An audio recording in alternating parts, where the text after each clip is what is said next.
Tertullian de Patientia, Episode 28. Patientia Domini in malco vulnerata est, itaque et gladii opera, maledixit in posterum et sanitatis restitutione, ei quem non ipse vexaverat satisfecit, per patientiam misericordiae matrem. Tertullian continues, describing the patience of Christ. The patience of the Lord in Malchus was wounded, and so he both, by the work of the sword, gladii opera, cursed forever, and by the restitution of health, he made satisfaction, satisfacit, for the one whom he did not himself harm, whom he had not himself harmed. And he did this through patience, or by means of patience, which is the mother of mercy.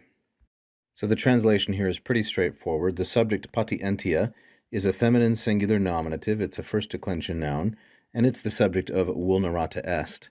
So the patience of the Lord's patience, here in the masculine singular and genitive, it was wounded in Malchus. That is, when Malchus, the servant of the high priest, had his ear cut off. This is at the time of Christ's arrest.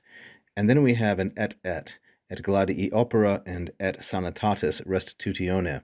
So notice how here we have first the genitive, then the ablative, whereas in the second one we also have genitive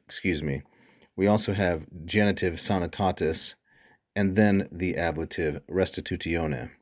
So and, or both, by the work of the sword, he cursed, meaning the work of the sword, for all time, because remember Jesus said, he who lives by the sword dies by the sword.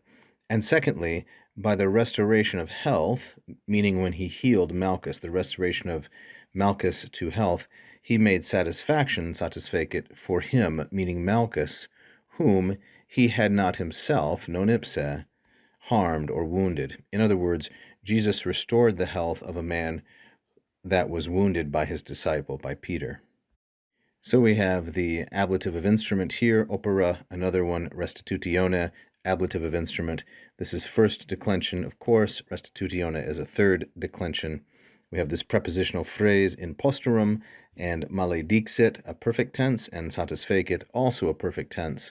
Then the dative with the verb satisfacio, and the relative clause quem through vexaverat, ipse, meaning Christ, the subject, in the masculine singular nominative, with quem in the accusative, and quem, of course, is Malchus, as is ei. He satisfied, made satisfaction for him whom he had not himself harmed. Vexaverat is from the first conjugation verb vexo, vexare, and then as a kind of pendant, we have the prepositional phrase per patientiam, through patience, and then a matrem, which is not an adjective, but it's an appositive. So it's a renaming or a restating of the noun patientiam through patience, which is the mother of mercy. Thank you for watching. If you enjoyed the lesson, please press the like button. Don't forget to subscribe and leave a comment.